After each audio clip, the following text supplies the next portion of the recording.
pero nos va a demostrar cómo ya la tensión llegó al punto más alto. Por eso estamos cerca del final del Evangelio de Marcos. ¿Sí? Y hoy vamos a ver una parábola de Jesús, donde se manifiesta cómo los principales que habían cuestionado a Jesús estaban ellos manifestándose, cómo ellos trataron con la verdad de Dios. Y vamos a ver cómo esto se representa también a nuestra vida, cómo nosotros, ¿sí?, nos relacionamos con la verdad de Dios. Y en esta parábola, Jesús va a dar a los escribas, a todos los que hablamos anteriormente, los va a incriminar, ¿verdad?, por querer matarlo, los va, ¿verdad?, les va a decir abiertamente: ustedes quieren matarme, ustedes me van a matar, pero esto lo va a usar el Padre para acabar con el sistema que ustedes han estado perpetuando, ¿verdad? Entonces, vamos al capítulo 12, versículo 1, ¿lo tiene conmigo? Dice ahí: empezó a hablarles en parábolas. Cierto hombre plantó una viña y la protegió con una cerca, y cavó en ella un lagar y erigió una torre. Y habiéndola arrendado a unos labradores, emprendió un viaje. Versículo 2. Y a su tiempo mandó a su siervo a los labradores para que recibiera de los frutos de la viña. Pero ellos lo golpearon y lo enviaron con las manos vacías. Verso 4. Y de nuevo les envió otro siervo, a quien también apedrearon e hirieron. Y lo enviaron lanzándole insultos. Y verso 5. Y mandó nuevamente a otro, y a este lo mataron. Y mandó a muchos otros siervos, de los cuales algunos golpearon y a otros mataron. Por último, teniendo un hijo amado, al final lo mandó a ellos diciendo: quizá se sentirán temerosos delante de mi hijo. Pero aquellos labradores se dijeron entre sí: este es el heredero, démosle muerte y la herencia será nuestra. Lo tomaron pues, y habiéndole dado muerte, lo echaron fuera de la viña. ¿Qué hará entonces el dueño de la viña? Vendrá, destruirá a los labradores y dará la viña a otros. ¿Ni siquiera han leído ustedes esta escritura? La piedra que desecharon los constructores se ha convertido en la piedra del ángulo. Esto provino de Jehová y es cosa maravillosa a nuestros ojos. Entonces buscaban la manera de echarle mano, porque sabían que decía esta parábola contra ellos, pero tenían temor al pueblo y dejándolo, se fueron. Y hoy vamos a hablar del maltrato a la verdad de Dios. ¿Cómo nos relacionamos con la verdad de Dios? Jesús cuenta esta parábola, ¿verdad? Hay un hombre que pone una viña, ¿sí? Y él invierte su dinero y su tiempo, hace la cerca, ¿verdad? Hace un lagar, cava un lagar, construye una torre y entonces sí, contrata trabajadores para que ellos hagan que dé fruto. Y entonces este hombre, cuando ya pasó el tiempo y dice: es tiempo de recoger los frutos, manda a sus siervos, y lo que vemos según la escritura es que los trabajadores empiezan a correr a los siervos, ¿verdad? Empiezan a golpearlos, luego otro lo matan, y entonces Jesús termina con esto diciendo: mandaron al hijo, y al hijo también lo mataron, y entonces va a venir el dueño de la viña a acabar con los hombres, con los labradores que estaban trabajando. Sí, ¿de qué está hablando Jesús? ¿Qué es esta viña? Lo que vemos aquí sí es que hay una demanda, ¿verdad? Hay una demanda de fructificar. Los labradores tenían que dar resultados. El trabajo judicial lo hace el dueño, ¿verdad? Dice la escritura: el dueño plantó, el dueño cercó, el dueño cavó, el dueño compró el terreno, el dueño edificó la torre. Él comenzó todo eso. En primera instancia, y en esta parábola podemos identificar que Israel es la viña. El padre es el dueño de la viña.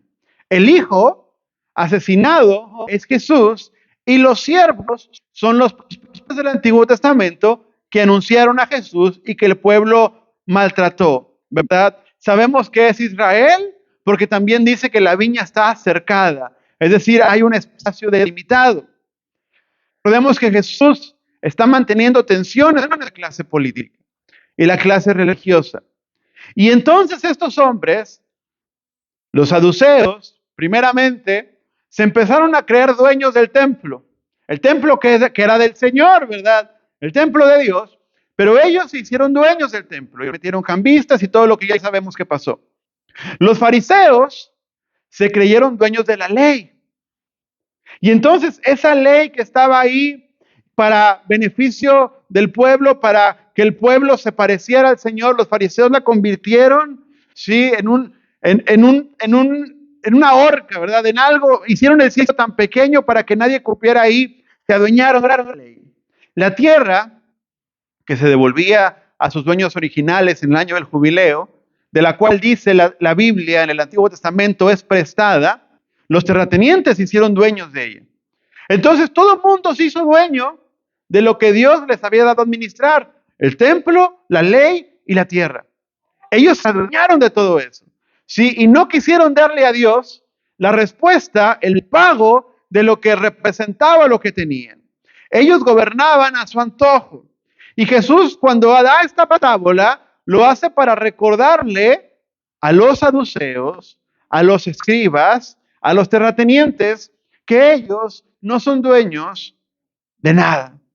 Ellos son meros administradores. Esta idea de que el hombre viene y planta la viña y se va, los judíos la entendían, porque en ese tiempo era muy común que extranjeros adinerados compraran grandes terrenos y después pusieran a gente a trabajar y se fueran.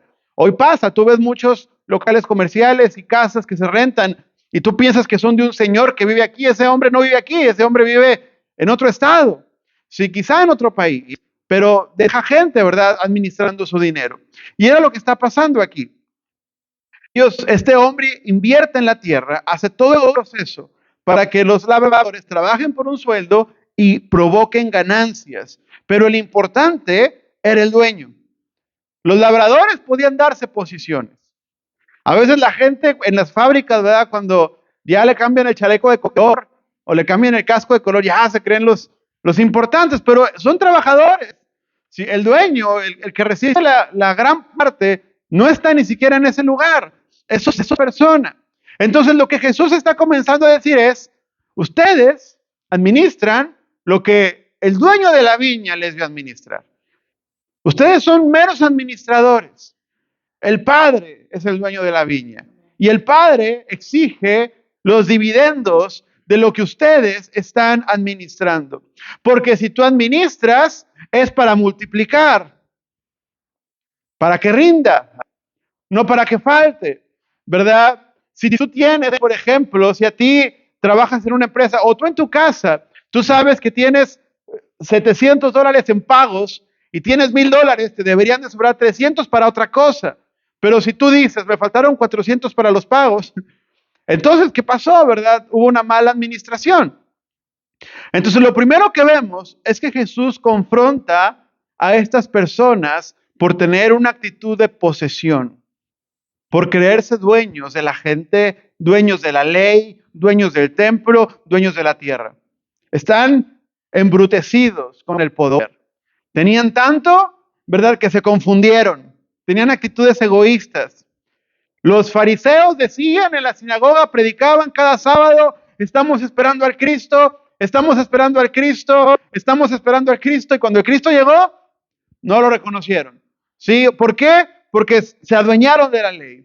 Los saduceos administraban, se supone, aquella vez que fue la revolución macabea para purificar el templo. Ellos estaban encargados de cuidar esa parte y se convirtió todo en un negocio pasados los años. Es decir, se habían trastornado en su mente porque confundieron los términos. Se olvidaron de la verdad de Dios y se hicieron dueños de su propia verdad. ¿Sí? Ahora, ¿esto qué tiene que ver conmigo? ¿Cómo yo puedo adueñarme de la verdad de Dios para mi conveniencia? Y esto lo puedo hacer como pastor, lo puedo hacer como líder en una iglesia, como servidor o simplemente como un creyente más. Yo puedo adueñarme de la verdad de Dios y usarla a mi conveniencia y creerme sí que me pertenece. Es una actitud que muchos pueden tener. Mira, nosotros tenemos una herencia. La escritura, ¿verdad? Y en la Escritura tenemos acceso a la verdad que Dios quiso revelarnos. No tenemos toda la verdad de Dios, tenemos la verdad que Dios reveló en la Escritura. Sí, lo que quiso revelar para nosotros. Aún en lo que está escrito, tú lo puedes ver, hay muchos que tienen diferencias. Aunque estudian, sí, y aunque lean la palabra correctamente, simplemente hay muchas cosas de las que después podemos hablar que derivan en diferentes formas de pensar. Pero vienen de un estudio adecuado de la palabra. Sin embargo, también hay quienes a propósito usan la Biblia para obtener un beneficio o para justificar una acción propia que están haciendo. Si Jesús, los profetas, los apóstoles, dejaron enseñanzas muy claras en la Escritura. Hay fundamentos muy obvios que no podemos negarlos, ¿verdad? Por más que yo lea la Biblia aquí o la lea alguien en África, está muy claro. Y eso está ahí y está puesto, ¿verdad? Con todas sus letras. Entonces, a veces lo que hacemos nosotros es decir, por ejemplo, no, yo no creo que Dios se enoje por esto. No, es que Jesús nunca haría esto, ¿verdad? No, es que mira, si no vas a la iglesia no pasa nada, lo importante es ser buena gente. ¿Lo han escuchado? ¿Verdad? Sí. Yo como quiera estoy bien, estoy alejado del cuerpo, pero estoy cerca de Dios. Es decir, nosotros podemos construir nuestra verdad. Podemos adueñarnos de una doctrina, de una verdad y hacer con ella lo que queramos. Eso fue lo que hicieron los escribas. Fue lo que hicieron los fariseos. Podemos querer usar a Jesús para mostrar una opinión sin fundamento bíblico, ¿sí? Que no se puede ir simplemente para apoyar una idea personal. Después están obviamente los líderes y pastores que abusan de la fe de la gente, pero lo que menos suena y lo que más se ve es que cuando nos interesa la verdad de Dios, a veces nos adueñamos de un versículo para torcer la verdad de Jesús, hacer con ella lo que queramos, ¿verdad? Dentro de nuestra opinión, sin el fundamento bíblico. Hacemos como los escribas, tomamos nuestras propias conclusiones, acabamos con la ley y nosotros hacemos una ley que creemos que es mejor que la ley de Dios. Entonces, otra cosa que podemos notar en esta parábola, viéndolo detenidamente, es que los labradores tienen un trabajo. Ellos tienen que fructificar. Ellos tienen que hacer que la viña dé fruto. ¿El trabajo de ellos cuál es? Vender, es que fructifique, cuidar de la plaga y una vez que hay fruto, venderlo y darle los dividendos al dueño de la viña. Había cosas que Israel como nación tenía que hacer y estaban escritas. En el Antiguo Testamento tú las ves una y otra vez. Deuteronomio 28, por ejemplo, comienza: si oyeres la voz del Señor tu Dios, acontecerá esto. Y viene un montón de promesas. Hay un trabajo que hacer. Israel sabía que tenía que hacer un trabajo. ¿Sí? Josué 1:8 nos dice: no se aparte de tu boca este libro de la ley. Si tú meditas de día y de noche, lo que dice la palabra es para que tú hagas que tu camino prospere. Hay un trabajo, ¿verdad?, que hacer. Israel tenía un trabajo. ¿Cuál era el trabajo de Israel? Primero, tenía que ser un pueblo diferente a los otros pueblos. Tenía que ser un pueblo que se notara distinto, que la santidad de Dios se viera, que las otras naciones dijeran: este Israel es diferente, ¿verdad? Este Israel tiene algo, tienen un Dios diferente al que tenemos nosotros los filisteos, nosotros los diferentes pueblos que había, ¿verdad? Pero ellos olvidaron ese trabajo. Y entonces no quisieron ser diferentes a los otros pueblos.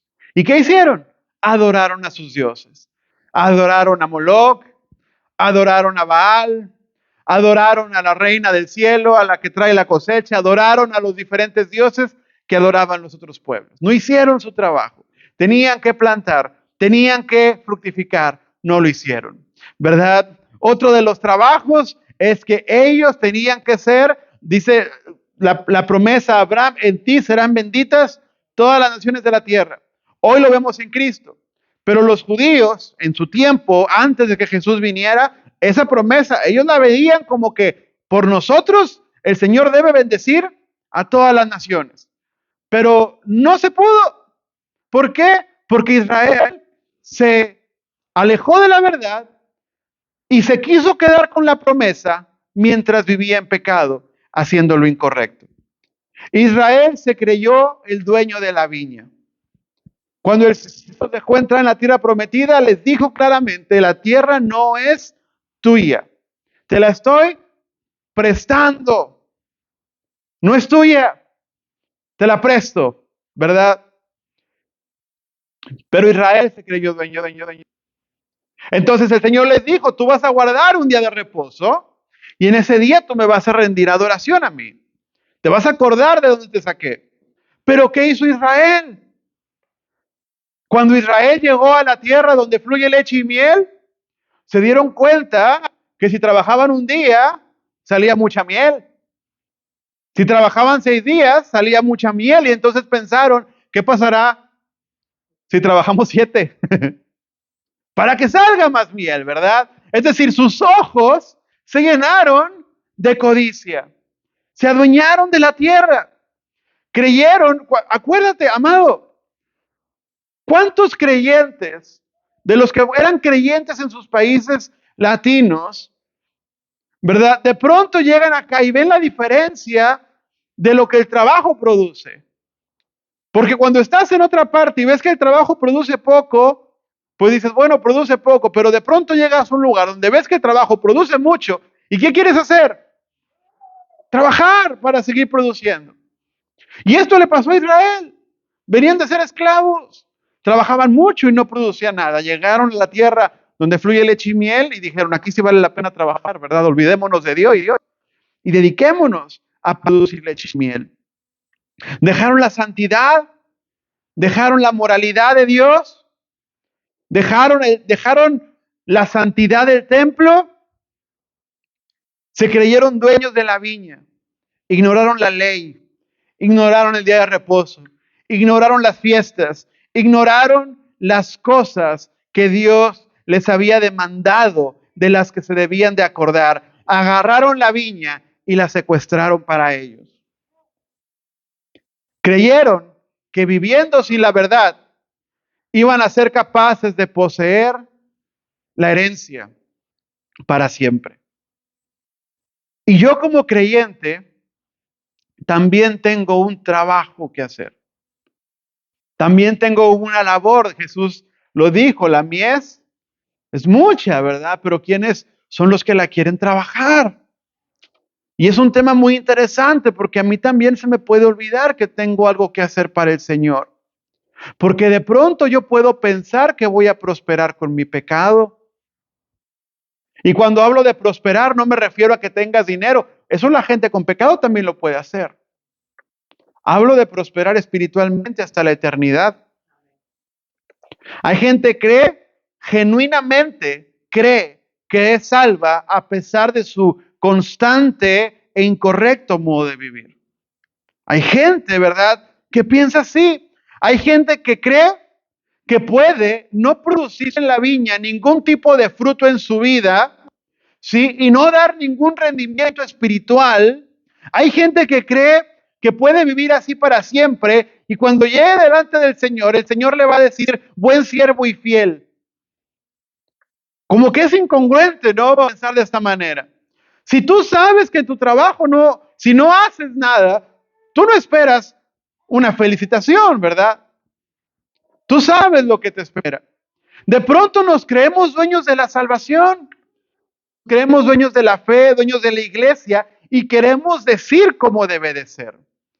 Y entonces se nos olvida que todo es por gracia y creemos que vamos a estar bien a pesar de nuestras actitudes, de la forma en que hablamos de otros, de nuestra poca evidencia de transformación interna. ¿Sí? Entonces, la pregunta que nos tenemos que hacer, como creyente que estoy en la viña del Señor, ¿cuánto he producido yo? ¿Qué puede decir de nosotros el dueño de la tierra?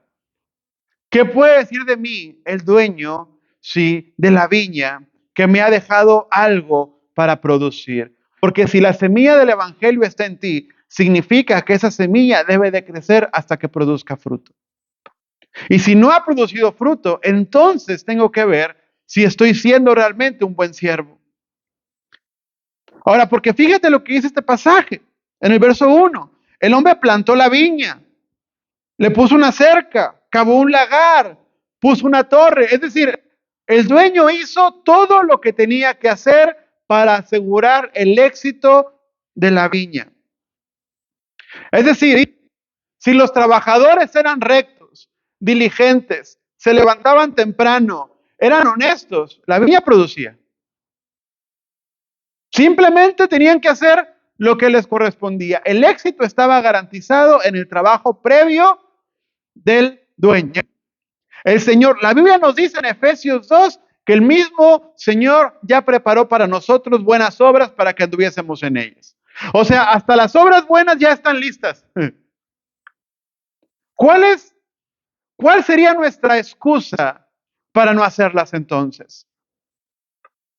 El fracaso del hombre, la apostasía de algunos cristianos, la falta de madurez en otros cristianos, la inconsistencia en otros cristianos, el mal testimonio, caer de la gracia, no es porque el Señor no haya proveído lo suficiente. El Señor proveyó lo suficiente. El Señor aseguró, el Señor dio todo lo necesario para que tengas éxito. Pero si yo soy irresponsable con mi vida, entonces, si yo no soy honesto en mi forma de vivir con el Señor, no puedo tener una buena justificación delante de Dios para no producir el fruto. Porque no hay tentación ni situación que esté por encima de la bondad de Dios en mi vida. Si yo no produzco algo, si maltrato la verdad de Dios, no puedo ser inocente de ese pecado. Ahora, fíjate lo que dice este pasaje. En el verso 2, ¿cuándo mandó al siervo? Ahí dice, ¿qué día lo hizo? ¿Cuándo lo hizo? El tiempo. El dueño de la viña mandó al siervo a su tiempo. En el original, en el kairos. Es decir, en el momento adecuado, oportuno, en la buena temporada para recoger el fruto de esa viña. ¿Y qué quiere decir esto? Ese primer siervo que fue, no fue a recoger uvas, fue a recoger dinero. Es decir, los trabajadores tenían que cosechar, después a eso se les restaba, ¿verdad? La semilla para asegurar lo siguiente, el pago de los trabajadores, si lo que se hayan comido también, lo que se haya invertido, lo que sea, y lo que se ganó entonces, eso sí venía a recogerle, lo que se produjo. ¿Cuál es el rendimiento de la viña? Y va en su tiempo, en el mejor momento. Es decir, no fue cuando no debía de haber fruto. Fíjate que el dueño de la viña no va a recoger fruto cuando todavía no era hora. No va a recoger fruto cuando, o sea, tenía que salir, por decir, en mayo, ¿verdad? Y fue en diciembre. No fue en mal momento. Fue en el tiempo correcto. Les dejó tiempo para vender. Les dejó tiempo para dejar todo listo para la nueva temporada. El dueño no es injusto. Nunca llegó a reclamar lo suyo antes de tiempo. Llegó a reclamar lo suyo en el kairos. En el momento que tenía planeado llegar por su rendimiento. Y algo te puedo decir de parte de Dios, es que el Señor nunca reclama las cosas antes de tiempo. Y aun cuando hemos visto todo niño, todo menor que se va de este mundo, y nosotros decimos, se fue antes de tiempo, te voy a decir una cosa, se va a la presencia de Dios. A la eternidad a la que nosotros aspiramos llegar también.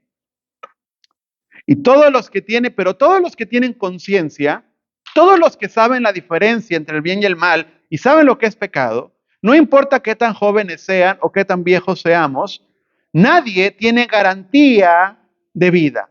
Nadie tiene un voucher que dice, ¿verdad? Garantía por por 10 años más, ¿verdad? Garantía por 30 años más. Nadie la tenemos. El día que el Señor nos llame, no importa nuestra edad, nuestro tiempo, nuestro momento, va a ser en el kairos de Dios. En el tiempo donde el Señor va a venir a recoger nuestra vida para pedirnos el rendimiento de nuestro fruto. ¿Cuánto produjiste con todo lo que se te dio en la vida? El Señor no te va a preguntar en qué calle vivías, no te va a preguntar la marca de tu coche, ni cuántas recámaras había en tu casa. Lo que el Señor te va a preguntar es dónde están los rendimientos espirituales de tu vida. Y eso va a ser en el Kairos. ¿Cuándo? Yo no sé, depende cada planta, cada persona, diferentes épocas, pero va a ser el mismo dueño. Y un día el Señor va a reclamar los frutos de nuestra vida. Un día también Jesús vendrá por su iglesia. Hay un tiempo, está en la escritura. Los muertos en Cristo resucitarán primero. Cuando el Señor venga por su iglesia, cuando el Señor venga por los suyos y el fin de los tiempos venga, no vamos a poder decirle al Señor, es que no me dio tiempo de predicarle a mi familia. No me diste tiempo, Señor, ¿verdad? Para que yo afirmara mis caminos. Me agarraste tibio, apenas me iba a calentar, ¿verdad? No podremos decir que no tuvimos tiempo o que no se nos dio la oportunidad, porque el Señor va a llegar en el Kairos, en el tiempo proféticamente ya establecido por el Padre, adecuado para recoger los dividendos de la viña. Así que si el Señor nos llamara hoy, la pregunta es, ¿qué tengo yo para ofrecerle al Señor? Porque nos encanta ponernos en el papel del siervo inútil. Nos encanta ponernos en el papel de no, es que mis obras, ¿verdad? Yo soy como un perro muerto para Dios. Sí, antes de Cristo no merecías más que la muerte. Si ya estás en el Señor, ya eres una persona justa delante de Dios, ya puedes hacer buenas obras, ya puedes cambiar tu carácter, ya puedes dar muestras del afecto de Cristo, ya puedes traer dividendos espirituales. Ya estás capacitado. Entonces, fíjate lo que hace este hombre en su tiempo, en el Kairos, envía siervos. Y dice la palabra que al primero que le hicieron, lo recibieron, le dieron los dividendos. ¿Qué le hicieron? Lo golpearon. Al primer siervo lo agarraron y lo golpearon. Según la parábola, si nos vamos a la interpretación primaria, estos primeros siervos eran un profeta, por decirlo de alguna manera. Los profetas que llegaban a Israel y les decían, ¿verdad?, darse con el Señor, y los israelitas por mucho tiempo se burlaban de ellos. Por ejemplo, como de Ezequiel. De Ezequiel dice la Biblia que se hacían rimas con sus profecías. Hacían rimas de que no venía la profecía, se burlaban de él, hacían canciones en burla de las profecías de Ezequiel. Hasta que llegó Babilonia, ¿verdad? Entonces, el Señor envía siervos que tocan a la puerta de Israel a pedir los dividendos. Los dividendos no eran para el siervo. O sea, el siervo va y pregunta por los dividendos, pero no eran para él, eran para el dueño. El profeta pedía cambio de vida, pero no era para el profeta, era para el Señor que lo estaba requiriendo. ¿Sí? Y entonces a nuestra vida también Dios envía siervos que constantemente nos preguntan por el fruto de nuestra vida. ¿Cómo van los frutos, verdad? Ya merito, ¿verdad? Es tiempo de dar los dividendos. ¿Cómo estamos con eso? ¿Cómo está esa madurez espiritual? Y entonces a tu vida, ¿verdad? Llegan pastores y llegan evangelistas, llegan profetas, llegan consejeros, llega tu misma madre, llega gente que te ama, que sabe de la palabra, tus vecinos, tus hermanos, gente que Dios pone alrededor tuyo como siervo de Dios para preguntarte cómo va ese fruto, cómo va esa viña, ¿verdad? ¿Cómo va el crecimiento? Cualquiera que te habla con la verdad bíblica en sus labios y te insiste en que vivas rectamente delante de Dios y te demandan los frutos de tu vida para que lo entregues al Señor, es un siervo de Dios que está tocando tu viña. Cualquiera que te predica con sinceridad de la Escritura. Por eso nosotros como creyentes no podemos vender nuestro mensaje a la aceptación de la gente, porque hay una demanda sobre nosotros y es de producir fruto. Esa demanda está sobre mí y está sobre ti. ¿Cómo es que tenemos el mismito carácter de hace 20 años? Si hace 20 años estamos en el Señor, o hace 5, o hace un mes, cualquier tiempo que tengas, cada día debes parecerte más a Jesús. No te aferras a tu apellido. Tu apellido no te va a salvar. No, es que yo soy un... No quiero decir ningún apellido porque no quiero que nadie se llame así. Que yo soy un Sánchez y los Sánchez somos así, ¿verdad? El apellido no te va a salvar. El Señor está pidiendo frutos, está demandando frutos espirituales. Sí, nuestras obras, nuestra forma de vivir, no podemos llegar con las manos vacías delante de Dios, sin tener nada que ofrecer delante de Él. El Señor viene en su tiempo. Y hoy hay siervos alrededor de tu vida recordándotelo, pero un día va a ser el dueño con el que vas a estar frente a frente. ¿Sí? Y entonces fíjate cómo comienza esta parábola de Marcos. Es una parábola con un sabor apocalíptico, porque tiene como eras. ¿Sí? Y la primera era que muestra es como una era de gobierno humano, donde los siervos de Dios van y van y van, y la gente lo que hace es maltratarlos, es burlarse de las palabras del dueño, matar incluso a muchos de ellos. Esa es la edad del gobierno humano. Si del versículo 3 al versículo 8 es como esta era, porque los que mandan son los plantadores de la viña. En esta era del 3 al 8, los que mandan son los que están dentro de la viña haciendo lo que quieren, secuestrando la verdad.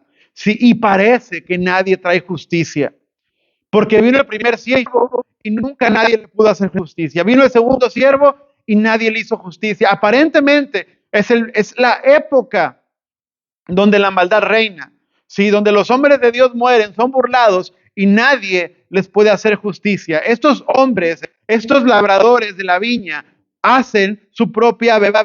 Y hoy día vivimos también en tiempos donde la gente vive su verdad. La gente tiene su propia definición de lo que es el amor, su propia definición de lo que es un ser humano, ¿sí? Su propia definición de lo que es un hombre y una mujer, su propia definición de lo que es un matrimonio. Cada quien ya tiene su definición, ¿verdad? Hoy día, para explicarle, hoy tienes que ser radical para explicarle a una persona lo que es ser hombre y ser mujer. Entonces, vivimos en un tiempo donde los labradores, donde los que están, ¿verdad?, aparentemente que ya robaron la verdad de Dios, tienen su propia verdad y son los que mandan. Y vemos cómo la maldad va en aumento. Sí, porque los trabajadores de la viña primero golpean, luego hieren la cabeza y luego matan. Es una maldad que asciende. Ahora, ¿por qué los trabajadores no quieren dar los frutos? ¿Por qué los labradores no quieren dar los frutos? ¿Por qué la gente no quiere enfrentarse cara a cara a Dios? Los labradores quizá no quieren dar los frutos, a lo mejor porque no produjeron nada. A lo mejor porque se la pasaron perdiendo tiempo. Sí, a lo mejor porque cuando era tiempo de sembrar, sí, o tiempo de regar, a lo mejor se quedaron dormidos, viendo Netflix, haciendo otra cosa. Cuando era tiempo de esparcir semilla, a lo mejor simplemente perdieron el tiempo y después llegó el tiempo de la cosecha y vieron, no cosechó nada. O quizás sí cosecharon, pero entonces vieron a la gente, vieron los oros y los quisieron para ellos. Como que haya sido, entregar los resultados.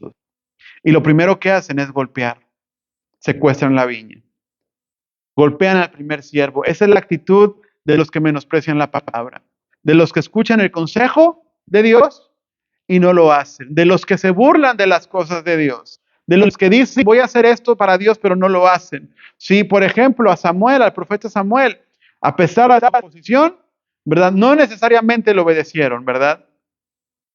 A Elías lo amenazaron también con matarlo.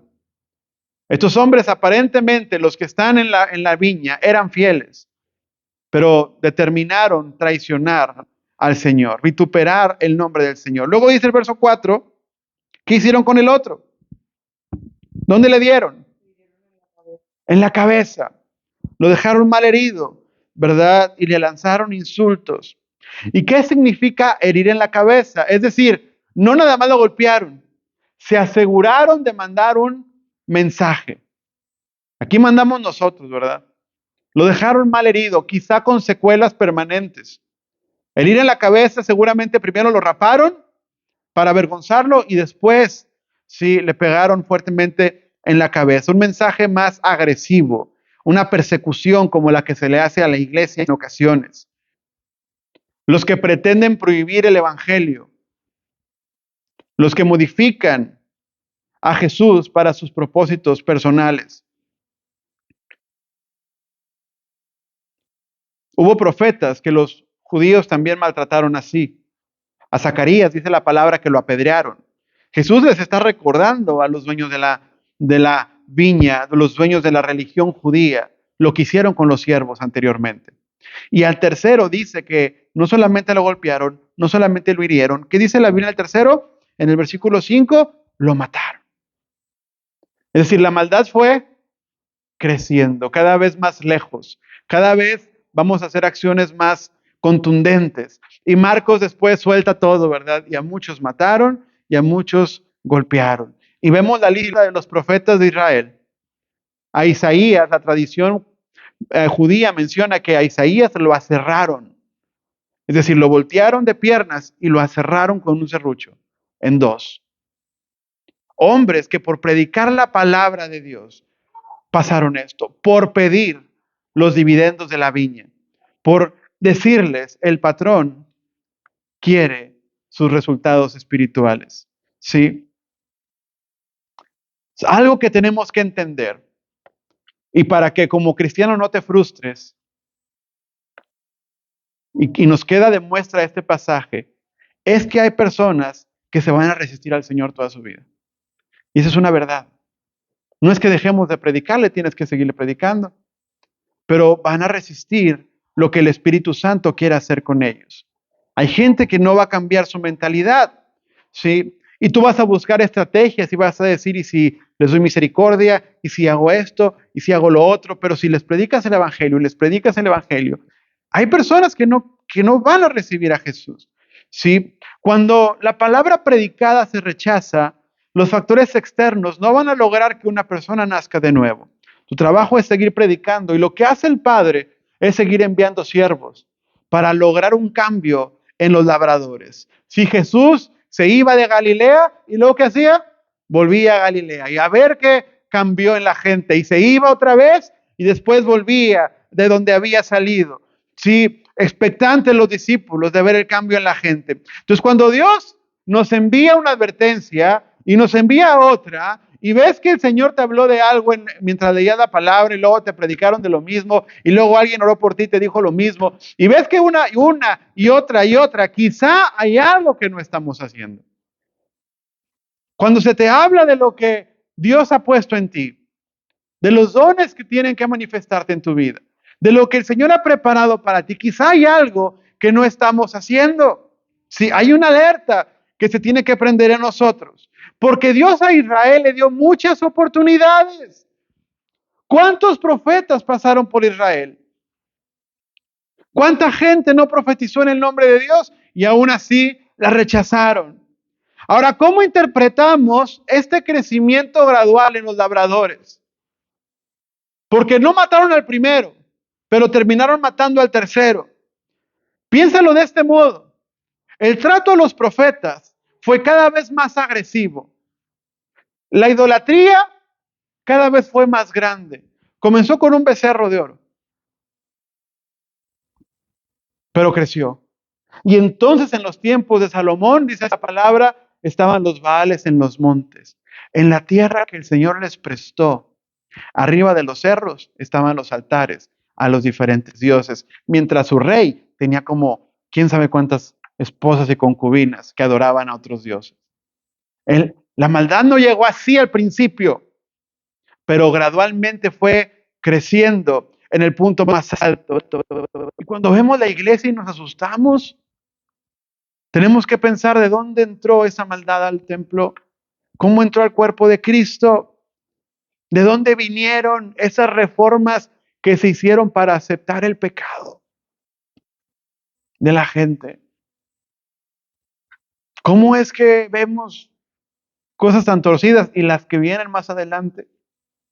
¿De dónde salieron? Vinieron de pequeñas acciones que fueron creciendo, pequeñas concesiones que se van haciendo dentro del cuerpo de Cristo, pequeños negocios que se hacen con el pecado.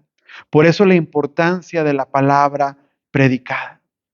¿Cuándo notas los peores tiempos de la historia de la iglesia? Cuando la palabra predicada perdió su importancia. Se hizo a un lado, la oración se hizo a un lado, ¿sí? La exhortación, la sujeción al cuerpo se hizo a un lado, y entonces se permitieron ciertas cosas que entraron al cuerpo. Y esto ha pasado desde el principio de la historia.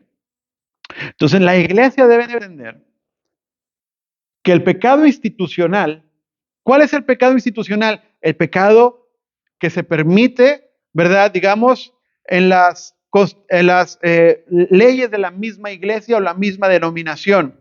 ¿Sí? El pecado que ya está constitucionalizado como algo correcto. Por ejemplo, ¿verdad? Tener los pastores LGTB, ¿sí? Que tengan sus esposos también ellos. Ese tipo de pecado constitucionalizado, ya legislado, cuando llegó esta doctrina de la prosperidad también tan perversa, así también como el pecado personal. ¿Qué es el pecado personal? Lo que no está legislado, pero todo el mundo lo hace y se permite, ¿sí? Comienza con pequeñas concesiones que le hacemos al pecado. Comienza con lo pequeño. De pronto el pecado ya no es tan peligroso, ¿verdad? De pronto ya no es para tanto. ¿Vieron los trabajadores, los labradores, vieron que salió una uva? Y luego salió otra, y luego salió otra, y dijeron, ay, pues me quedo con una, ¿verdad? Me quedo, mira, me pagaron 100 monedas de oro, pues me quedo una moneda, ¿qué tiene? No es mucho, y luego ya no era una, ¿verdad? Ya eran 5 monedas.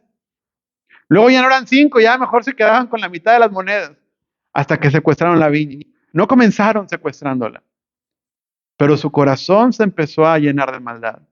¿Sí? Entonces tenemos que cuidar nuestra vida espiritual. Si vemos iglesias frías, muertas, no importa si tienen grandes o pequeñas congregaciones, si tienen mucha música o poca música, pero cuando ves que están sumidas en la inmoralidad, espiritualmente muertas, se debe a las pequeñas concesiones que se hicieron desde el principio, que fueron legislando, fueron abarcando el espacio en la iglesia. Y entonces primero golpearon al siervo.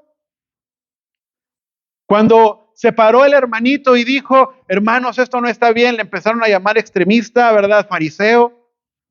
Después, al segundo siervo lo hirieron en la cabeza. Cuando alguien les dijo lo que estaban haciendo mal, mejor lo corrieron de la iglesia. Y al tercero de plano ya lo mataron, es decir, ya torcieron completamente la verdad de Dios. Y entonces lo que viene el Señor a hacer es usar el último recurso. Y el padre, el dueño de la viña, en el versículo 6 dice, teniendo un hijo amado, lo mandó a ellos diciendo, quizá van a sentir temor de mi hijo. A él sí lo van a amar, a él sí lo van a tratar bien, sí lo van a cuidar, le van a dar lo que corresponde. Ahora, volviendo a la historia, el dueño de la viña, que es el padre, ve que la gente no reacciona, el judío no reacciona, el israelita no reacciona. Y entonces envía a Jesús como diciendo, ¿verdad? Y no es que Dios no sepa, pero como diciendo, según la historia, va a ser respetado y pues nada, ¿verdad? De respeto nada. Si vemos desde nuestro punto de vista humano, sí, antropológico, tú dirías, yo jamás le entregaría a mi hijo a un nido de víboras. Sí, si tú ya sabes que mataron a tus trabajadores, ¿cómo vas a mandar a tu hijo? Pero esto nos habla del amor de Dios para con la humanidad. Porque mataron a los profetas. Y entonces el Padre lo que hace es enviar al Hijo. Para darle a la gente una oportunidad de mostrar el fruto. Que no sientas la ira de Dios hoy no significa que estamos caminando bien. Significa que el Señor nos sigue dando oportunidades porque nos ama.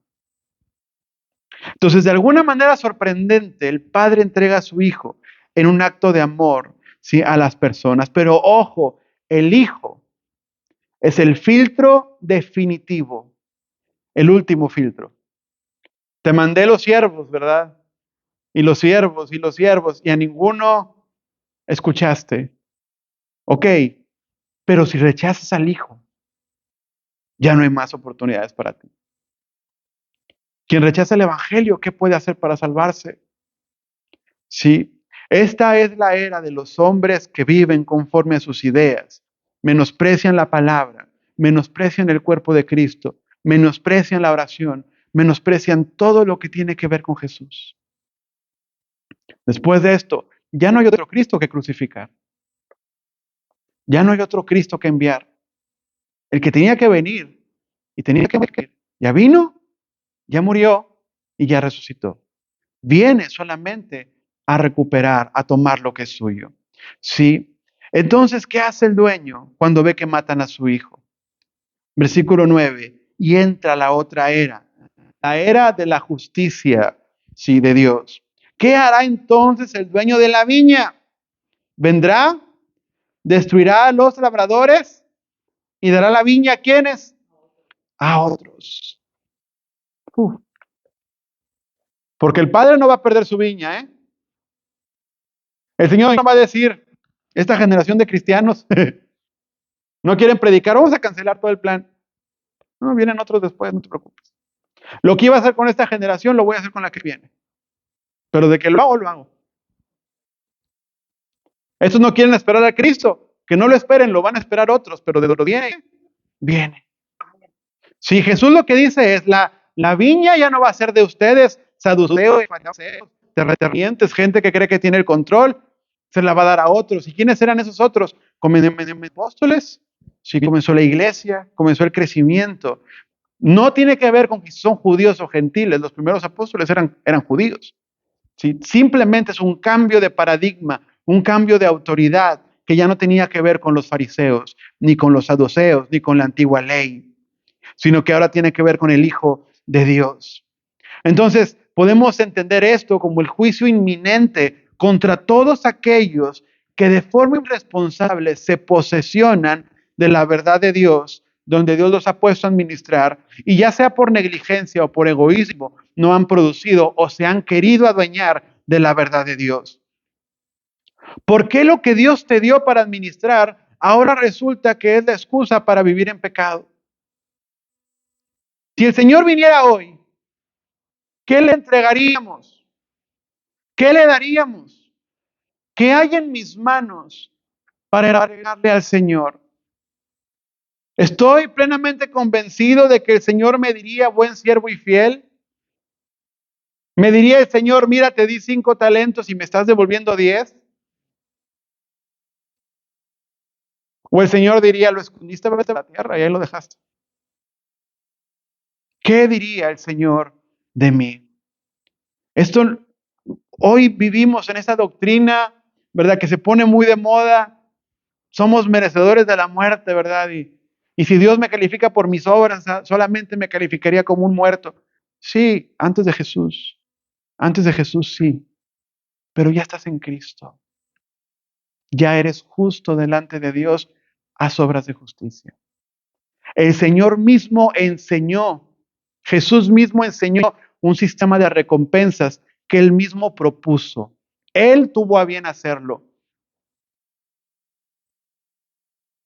Jesús mismo dijo, no hay nadie que deje padre, madre y todo lo que tiene que no reciba 100 veces más y la vida eterna. Entonces podemos observar que el ser humano tiene dos opciones para edificar. Vamos a ponernos en pie. No ocupas piano para orar, ocupas la presencia de Dios y la tienes contigo. El ser humano tiene dos opciones para edificar, tiene dos opciones para edificar. Y Jesús las menciona en ese pasaje.